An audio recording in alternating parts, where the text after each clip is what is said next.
साथियों, मुंशी प्रेमचंद की ग्राम्य जीवन की कहानियों के में अलगी-ओझा नामक कहानी के साथ मैं आपके सामने फिर हाजिर हुई हूँ।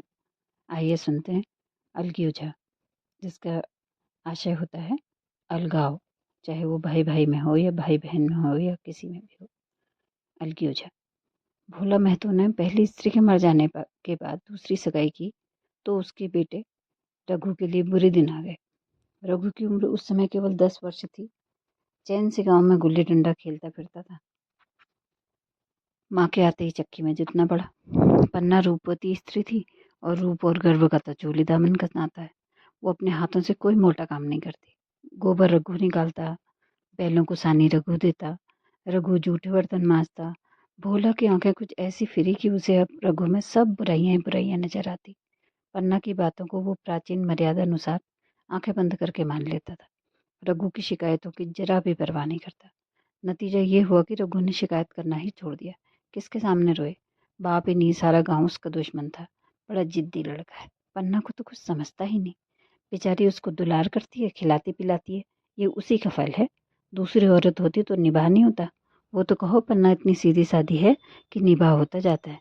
सबल की शिकायतें सब सुनते हैं, निर्बल की फरियाद कोई नहीं सुनता। रघु का हृदय माँ की ओर से दिन दिन फटता जाता था। यहाँ तक कि 8 साल गुजर गए और एक दिन भोला के नाम भी मृत्यु का संदेश आ पहुंचा। पन्ना के 4 लड़के हुए, 3 बेटे और 1 बेटी। इतना बड़ा खर्च और कमाने वाला कोई नहीं। रघु अब क्यों पूछने लगा? अब जवान हो गया है, ये मानी भी बात थी। अपनी स्त्री लाएगा और अलग रहेगा। स्त्री आकर और भी आग लगाएगी। पन्ना को चारों ओर अंधेरा ही अंधेरा दिखाई देता। पर कुछ भी हो, वो रघु की आश्रित बनकर घर में नहीं रहेगी। जिस घर में उसने राज किया उसमें अब नौकरानी बनकर नहीं रहेगी। जिस लौंडे को अपना गुलाम समझा उसका मुंह नहीं ताकेगी। वो सुंदर थी। अवस्था अभी कुछ ऐसी ज्यादा नहीं थी। जवानी अपनी पूरी बहार पर थी। क्या वो कोई दूसरा घर नहीं कर सकती? यही होगा, लोग हंसेंगे भला से। उसकी बिरादरी में क्या ऐसा होता नहीं?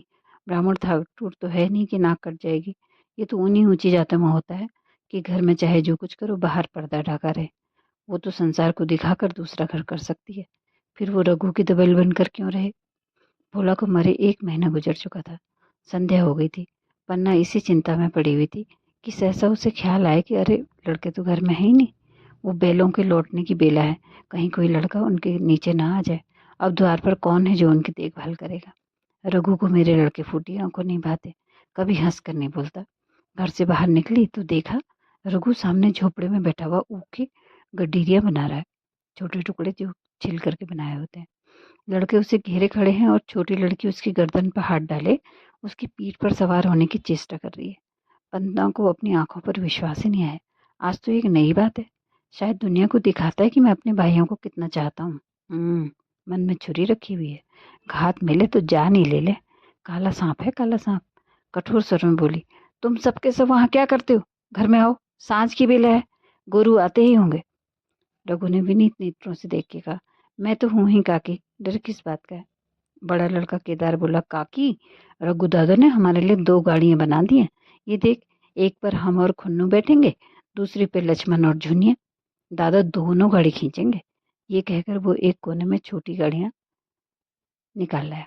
4-4 पहिए लगे थे, बैठने के लिए तख्ते और रोक के लिए दोनों तरफ बाजू थे। पन्ना ने आश्चर्य से पूछा, ये गाड़ियां किसने बनाई? केदार ने चिढ़के कहा, रघु दादा ने बनाई है, और किसने? भगत के घर से बसुला और रुखानी मांग लाए और चटपट बना दी। खूब दौड़ती हैं काकी। बैठ खुन्नू, मैं खींचू। खुन्नू गाड़ी में बैठ गया। केदार खींचने लगा। चर चर का शोर हुआ, मानो गाड़ी भी इस खेल में लड़कों के साथ शरीक है। लक्ष्मण ने दूसरी गाड़ी में बैठकर कहा, दादा खींचो। रघु ने झुनिया को भी गाड़ी में बैठा दिया और गाड़ी खींचता हुआ दौड़ा। तीनों लड़के तालियां बजाने लगे। पन्ना चकित नेत्रों से यह दृश्य देख रही थी और सोच रही थी कि ये वही रघु है या और। थोड़ी देर के बाद दोनों गाड़ियां लौटी। लड़के घर में जाकर इस यान यात्रा के अनुभव बयान करने लगे। कितने खुश थे सब, मानो हवाई जहाज पर बैठकर आए हों। खुन्नू ने कहा, काकी, सब पेड़ दौड़ रहे थे। लक्ष्मण, और बच्चा कैसी भागी सबके सब। केदार, काकी, रघु दादा दोनों गाड़ी एक साथ खींच जाते हैं। झुनिया सबसे छोटी थी। उसकी व्यंजना शक्ति उछल कूद और नेत्रों तक परिमित थी। तालियां बजा बजा कर नाच रही थी। खुन्नू, अब हमारे घर गाय भी आएगी काकी। रघु दादा ने गिरधारी से कहा है कि हमें गाय ला दो। गिरधारी बोला, कल लाऊंगा। केदार, 3 सेर दूध देती है काकी, खूब दूध पियेंगे। इतने में रघु भी अंदर आ गया। पन्ना ने अवहेलना की दृष्टि से देख के पूछा, क्यों रघु, तुमने गिरधारी से कोई गाय मांगी है? रघु ने क्षमा प्रार्थना के भाव से कहा, हाँ मांगी तो है, कल लावेगा। पन्ना, रुपये किसके घर से आएंगे ये भी सोचा है?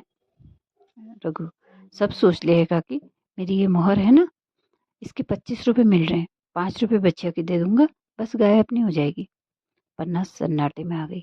अब उसका विश्वासी मन भी रघु के प्रेम और सज्जनता को स्वीकार नहीं कर सका। बोली, मोहर को क्यों बेच देते हो? गाय की अभी कौन जल्दी है, हाथ में पैसे हो जाएं तो ले लेना, सुना सुना गला अच्छा नहीं लगेगा, इतने दिनों गाय नहीं रहे तो क्या लड़के नहीं जिए? रघु दार्शनिक भाव से बोला, बच्चों के खाने पीने के यही दिन है काकी, इस उम्र में न खाए तो फिर क्या खाएंगे? मोहर पहनना मुझे अच्छा नहीं मालूम होता, लोग समझेंगे बाप तो मर गया और इसे मोहर पहनने की सूझी है। भोला माँ तो गाय की चिंता में ही चल बसे, न रुपया आए और न गाय मिली, मजबूर थे। रघु ने ये समस्या कितनी सुगमता से हल कर दी। आज जीवन में पहली बार पन्ना को रघु पर विश्वास आया। बोली, जब गहना ही बेचना है तो अपनी मोहर क्यों बेचोगे, मेरी हंसुली ले लेना। रघु, नहीं काकी, वो तुम्हारे गले में बहुत अच्छी लगती है, मर्दों का क्या, मोहर पहने या ना पहने। पन्ना, चल मैं बूढ़ी हुई, मुझे अब हंसुली पहनकर क्या करना है, तू अभी लड़का है, तेरा गला अच्छा नहीं लगेगा। रघु मुस्कुरा के बोला, तुम अभी से कैसे बूढ़ी हो गई, गाँव में कौन है तुम्हारे बराबर? रघु की सरल आलोचना ने पन्ना को लज्जित कर दिया। उसके रूखे मुरझाए हुए मुख पर प्रसन्नता की लाली दौड़ पड़ी। 5 साल गुजर गए। रघु का सा मेहनती, ईमानदार, बात का धनी दूसरा किसान गांव में नहीं था। पन्ना की इच्छा के बिना कोई काम नहीं होता। उसकी उम्र अब 23 साल की हो गई थी। पन्ना बार बार कहती, भैया बहू को विदा करा लाओ, कब तक नहर में पड़ी रहेगी, सब लोग मुझी को बदनाम करते हैं कि यही बहू को नहीं आने देती। मगर रघु टाल देता था, कहता है अभी जल्दी क्या है। उसे अपनी स्त्री के रंग ढंग का कुछ परिचय दूसरों से मिल चुका था। ऐसी औरत को घर में लाकर वो अपनी शांति में बाधा नहीं डालना चाहता था। आखिर एक दिन पन्ना ने जिद करके कहा, तो तुम नहीं लाओगे ना? कह दिया कि अभी कोई जल्दी नहीं है। तुम्हारे लिए जल्दी नहीं होगी, मेरे लिए तो जल्दी है, मैं आज ही आदमी भेजती हूँ। पछताओगी काकी, उसका मिजाज अच्छा नहीं है, तुम्हारी बला से। जब मैं उससे बोलूंगी नहीं तो क्या हवा से लड़ेगी, रोटियां तो बना लेगी। मुझसे भीतर बाहर का सारा काम नहीं होता, मैं आज बुला ही लेती हूँ। बुलाना चाहती हो तो बुला लो, मगर फिर ये नहीं कहना कि मेहरिया को ठीक नहीं करता, उसका गुलाम हो गया है। ना कहूंगी, जाकर 2 साड़ी और मिठाई लिया। तीसरे दिन मुलिया मैके से आ गई। दरवाजे पर नगाड़े बजे, शहनाइयों की मधुर ध्वनि आकाश में गूंजने लगी। मुंह दिखावे की रस्म अदा हुई। वो इस मरुभूमि में निर्बल जलधारा थी, गेहुआ रंग की। मुलिया, बड़ी बड़ी नुकीली आंखें, कपोलों पर हल्की सुर्खी, आंखों में प्रबल आकर्षण। रघु उसे देखते ही मंत्रमुग्ध हो गया। प्रातःकाल पानी का घड़ा लेकर जब वो चलती, तब उसका गेहुआ रंग प्रभात की सुनहरी किरणों से कुंदन हो जाता, मानो उषा अपनी सारी सुगंध, सारा विकास, सारा उन्माद लिए मुस्कुराती चली जाती हो। मुलिया मैके से ही जली भुनी आई थी। मेरा शौहर छाती फाड़ के काम करे और पन्ना रानी बन के बैठी रहे, उसके लड़के रईसजादे बन के घूमे। मुलिया से ये बात नहीं होगा, ये बर्दाश्त नहीं होगा। वो किसी की गुलामी नहीं करेगी। अपने लड़के तो अपने होते नहीं, भाई किसके होते हैं भाई? जब तक नहीं निकले हैं, रघु को घेरे हुए हैं। जो ही जरा सयाने हुए, पर झाड़ के निकल जाएंगे, बात भी नहीं पूछेंगे। एक दिन उसने रघु से कहा, तुम्हें इस तरह गुलामी करनी हो तो करो, मुझसे नहीं होगी। रघु, तो फिर क्या करूं, तू ही बता, लड़के तो अभी घर का काम करने लायक हैं भी नहीं। मूल्य, लड़के तुम्हारे तो हैं नहीं, यही पन्ना है जो तुम्हें दाने दाने को तरसाती थी। सब सुन चुकी हूँ, मैं लौटी बनकर नहीं रहूंगी। रुपये पैसे का मुझे कुछ हिसाब मिलता नहीं, न जाने तुम क्या लाते हो और वह क्या करती है। तुम समझते हो रुपये घर में तो हैं, मगर देख लेना तुम्हें जो एक फूटी कौड़ी भी मिल जाए। रघु, रुपये पैसे तेरे हाथ में देने लगो तो दुनिया क्या कहेगी ये तो सोच। मूल्य, दुनिया जो कहे, दुनिया के हाथों बिकी नहीं हूँ। देख लेना, भाड़ लीप कर हाथ काला ही रहेगा, फिर तुम अपने भाइयों के लिए मरो, मैं क्यों मरूं? रघु ने कुछ जवाब नहीं दिया। उसे जिस बात का भय था वो इतनी जल्दी सिर पर आ पड़ेगी, ये समझ आ गया। अब अगर उसने बहुत किया तो साल 6 महीने और काम चल जाएगा। बस आगे का ये डोंगा चलता नजर नहीं आता। बकरी की माँ कब तक खैर मनाएगी? एक दिन पन्ना ने महुए का सुखावन डाला। बरसात शुरू हो गई थी, बघार में अनाज गीला हो रहा था। पन्ना मूलिया से बोली, बहू जरा देखती रहना, मैं तालाब से नहा आऊं। मूलिया ने लापरवाही से कहा, मुझे नींद आ रही है, तुम बैठ कर देखो, एक दिन नहीं नहाओगी तो क्या हो जाएगा। पन्ना ने साड़ी उठाकर रख दी, नहाने नहीं गई। मूलिया का वार खाली गया। कई दिनों के बाद शाम को पन्ना धान रोप कर लौटी। अंधेरा हो गया था। दिन भर की भूखी आशा थी बहू ने रोटी बनाकर रखी होगी, मगर देखा तो यहाँ तो चूल्हा ठंडा पड़ा हुआ है और बच्चे मारे भूख के तड़प रहे हैं। मूलिया से आहिस्ता से पूछा, आज अभी चूल्हा नहीं जला। केदार ने कहा, आज दोपहर को भी चूल्हा नहीं जला काकी, भाभी ने कुछ बनाया नहीं। पन्ना, तो तुम लोगों ने खाया क्या। केदार, कुछ नहीं, रात की रोटियां थी, खुन्नू और लक्ष्मण ने खाई, मैंने सत्तू खा लिया। पन्ना, और बहू। केदार, वो तो पड़ी सो रही है, कुछ नहीं खाया। पन्ना ने उसी वक्त चूल्हा जलाया और खाना बनाने बैठी। आटा गूंथती जाती थी और रोती जाती थी। क्या नसीब है, दिन भर खेत में जली, घर आई तो चूल्हे के सामने जलना पड़ा। केदार का 14वां साल था। भाभी के रंग ढंग देखकर सारी स्थिति समझ रहा था। बोला, काकी भाभी अब तुम्हारे साथ रहना नहीं चाहती। पन्ना ने चौंक के पूछा, क्या कुछ कहती थी। केदार, कहती कुछ नहीं थी, मगर है उसके मन में यही। फिर तुम क्यों नहीं उसे छोड़ देती, जैसे चाहे रहे, हमारा भी तो भगवान है। पन्ना ने दांतों से जीभ दबा के कहा, चुप, मेरे सामने ऐसी बात भूल के भी मत कहना। रघु तुम्हारा भाई नहीं है, बाप है बाप। मूलिया से कभी बोलोगे तो समझ लेना जहर खा लूंगी। दशहरे का त्योहार आया। इस गांव से कोस भर पर एक पूर्व में मेला लगता था। गांव के सब लड़के मेला देखने गए। पन्ना भी लड़कों के साथ चलने को तैयार हुई, मगर पैसे कहाँ से आए। कुंजी तो मूलिया के पास थी। रघु ने आकर मूलिया से कहा, लड़के मेले जा रहे हैं, सबों को 2-2 पैसे दे दो। मूलिया ने त्योरी चढ़ाकर कहा, पैसे घर में नहीं है। रघु, अभी तो तिलहन बिका था, क्या इतनी जल्दी रुपए उठ गए। मूलिया, हाँ उठ गए। रघु, कहाँ उठ गए, जरा सुनो, आज त्योहार के दिन लड़के मेला देखने नहीं जाएंगे। मूलिया, अपने काके से कहो पैसे निकालें, गाड़ कर क्या करेंगे। खूंटी पर कुंजी लटक रही थी। रघु ने कुंजी उतारी और चाहा कि खोले कि मूलिया ने उसका हाथ पकड़ लिया और बोली, कुंजी मुझे दे दो, नहीं तो ठीक नहीं होगा। खाने पहनने को भी चाहिए, कागज किताब को भी चाहिए, उस पर मेला देखने को भी चाहिए। हमारी कमाई इसलिए नहीं कि दूसरे खाएं और मूंछों पर ताव दें। पन्ना ने रघु से कहा, भैया पैसे क्या होंगे, लड़के मेला देखने नहीं जाएंगे। रघु ने झिड़क के कहा, मेला देखने क्यों नहीं जाएंगे, सारा गांव जा रहा है, हमारे ही लड़के नहीं जाएंगे। ये कहकर रघु ने अपना हाथ छुड़ा लिया और पैसे निकालकर लड़कों को दे दिए। मगर कुंजी जब मूलिया को देने लगा तब उसने उसे आंगन में फेंक दिया और मुंह लपेट कर लौट गई। लड़के मेला देखने नहीं गए। उसके बाद 2 दिन गुजर गए। मूलिया ने कुछ नहीं खाया और पन्ना भी भूखी रही। रघु कभी इसे मनाता कभी उसे, पर न ये उठती न हुआ। आखिर रघु ने हैरान होकर मूलिया से पूछा, कुछ मुंह से तो कहे, चाहती क्या है। मूलिया ने धरती को संबोधित करके कहा, मैं कुछ नहीं चाहती, मुझे मेरे घर पहुंचा दो। रघु, अच्छा उठ, बनाकर खा, पहुंचा दूंगा। मूलिया ने रघु की ओर आंखें उठाई। रघु उसकी सूरत देख के डर गया। वो माधुर्य, वो मोहकता, वो लावण्य गायब हो गया था। दांत निकल आए, आंखें फट रही हैं, नथुने फड़क रहे हैं। अंगारे किसी लाल आंखों से देख के बोली, अच्छा तो काकी ने ये सलाह दी है, ये मंत्र पढ़ाया है, तो यहाँ ऐसी कच्ची नहीं हूँ, तुम दोनों की छाती पर मूंग दलूंगी, हो किस फेर में।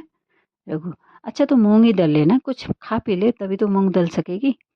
मूल्य, अब तो तभी पानी मुंह में डालूंगी जब घर अलग हो जाएगा, बहुत झेल चुकी, अब नहीं झेला जाता। रघु सन्नाटे में आ गया। 1 मिनट तक तो उसके मुंह से आवाज ही नहीं निकली। अलग होने की उसने स्वप्न में भी कल्पना नहीं की थी। उसके गांव में 2-4 परिवारों को ऐसे ही अलग होते देखा था। वो खूब जानता था, रोटी के साथ लोगों के हृदय भी अलग हो जाते हैं, अपने हमेशा के लिए गैर हो जाते हैं। फिर उनमें वो नाता रह ही नहीं जाता जो गांव के और आदमियों में होता है, वही रहता है। रघु ने मन में ठान लिया था कि इस विपत्ति को घर में नहीं आने दूंगा, मगर होनहार के सामने उसकी एक न चली। मेरे मुंह पे भी कालिख लगेगी। दुनिया यही कहेगी कि बाप के मर जाने पर 10 साल भी एक संग निर्वाह नहीं हो सका। फिर किससे अलग हो जाऊं, जिनको गोद में खिलाया, जिनको बच्चों की तरह पाला, जिनके लिए तरह तरह के कष्ट मैंने झेले हैं, उनसे अलग हो जाऊं। अपने प्यारों को घर से निकाल के बाहर करो। उसका गला फंस गया। कांपते हुए स्वर में बोला, तू क्या चाहती है, कि मैं अपने भाइयों से अलग हो जाऊं। भला सोच तो कहीं मुंह दिखाने लायक रहूंगा। मूल्य, तो मेरा इन लोगों के साथ निभा नहीं होगा। रघु, तो तू अलग हो जा, मुझे अपने साथ क्यों घसीटती है। मूल्य, तो मुझे क्या तुम्हारे घर में मिठाई मिलती है, मेरे लिए क्या संसार में जगह नहीं है। रघु, तेरी जैसी मर्जी, जहाँ चाहे रहे, मैं अपने घर वालों से अलग नहीं हो सकता। जिस दिन इस घर में 2 चूल्हे जलेंगे, उस दिन मेरे कलेजे के 2 टुकड़े हो जाएंगे। मैं ये चोट नहीं सह सकता। तुझे जो तकलीफ हो वो मैं दूर कर सकता हूँ।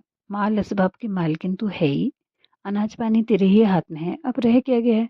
अगर कुछ काम धंधा करना नहीं चाहती मत कर। भगवान ने मुझे समाई दी होती, मैं तुझे तिनका तक उठाने नहीं देता। तेरे ये सुकुमार हाथ पांव मेहनत मजदूरी करने के लिए बनाए ही नहीं गए हैं। मगर क्या करूं, अपना कुछ बस ही नहीं है। फिर भी तेरा जी कोई काम करने को नहीं चाहे मत कर, मगर मुझसे अलग होने को मत कह। तेरे पैरों पड़ता हूँ। मुलिया ने सिर से आंचल खिसकाया और जरा समीप आके बोली, मैं काम करने से नहीं डरती, न बैठे बैठे खाना चाहती हूँ, मगर मुझसे किसी की धौंस नहीं सही जाती। तुम्हारी ही काकी घर का काम काज करती हैं तो अपने लिए करती हैं, अपने बाल बच्चों के लिए करती हैं, मुझ पर कोई एहसान नहीं करती। फिर मुझ पर धौंस क्यों जमाती हैं? उन्हें अपने बच्चे प्यारे होंगे, मुझे तो तुम्हारा ही आसरा है। मैं अपनी आंखों से ये नहीं देख सकती कि सारा घर तो चैन करे और जरा जरा से बच्चे तो दूध पिए, और जिसके बलबूते पर गृहस्थी बनी हुई है वो मट्ठे को भी तरसे, कोई उसका पूछने वाला ना हो। जरा अपना मुंह तो देखो, कैसी सूरत निकल आई है। औरों के तो 4 बरस में अपने पट्टे तैयार हो जाएंगे, तुम तो 10 साल में खाट पे पड़ जाओगे। बैठ जाओगे, बैठ जाओ, खड़े क्यों हो? क्या मार कर भागोगे? मैं तुम्हें जबरदस्ती नहीं बांध लूंगी। ये मालकिन का हुक्म नहीं है कि तुम बैठो। सच कहूँ तुम बड़े कटकलेजी हो। मैं जानती ऐसे निर्मोही से पाला पड़ेगा तो इस घर में भूल से भी नहीं आती। आती भी तो मन नहीं लगाती, मगर अब तो मन तुमसे लग गया है। घर भी जाऊं तो मन यहाँ रहेगा ही। और तुम जो हो मेरी बात पूछते ही नहीं। मूल्य की रसीली बातें रघु पर कोई असर नहीं डाल सकी। वो उसी रुखाई से बोला, मूल्य मुझसे ये नहीं होगा। अगर अलग होने का ध्यान करते ही मेरा मन जाने कैसा हो जाता है। ये चोट मुझसे नहीं सही जाएगी। मूल्य ने परिहास करके कहा, तो चूड़ी पहन के अंदर बैठ जाओ ना। लाओ मैं मूछे लगा लूं। मैं तो समझती थी तुम में भी बहुत बल है, अब देखती हूँ तो तुम तो नीरे मिट्टी के लौंदे हो। पन्ना दालान में खड़ी दोनों की बातचीत सुन रही थी। अब उससे नहीं रहा गया। सामने आकर रघु से बोली, अब वो अलग होने पर तुली है, फिर तुम क्यों उसे जबरदस्ती मिलाए रखना चाहते हो?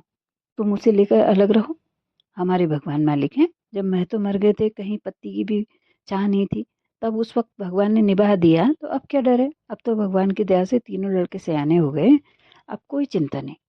रघु ने आंसू भर करके पन्ना को देखा और कहा, काकी तू भी पागल हो गई है क्या?